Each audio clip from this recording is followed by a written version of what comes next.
Asian cup কোয়ালিফায়ার্সে Bharat বধের দিনে গোল করে থেমে যেতে চান না।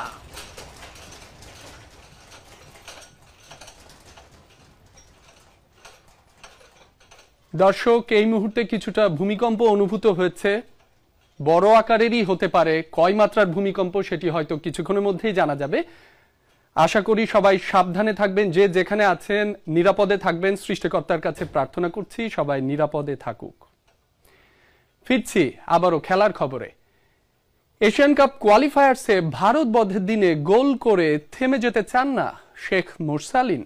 গোলের ক্ষুধা বাড়িয়ে জাতীয় দলকে সাফল্যের উচ্চতায় নিয়ে যাওয়ার প্রত্যয় এই অ্যাটাকিং মিডফিল্ডারের।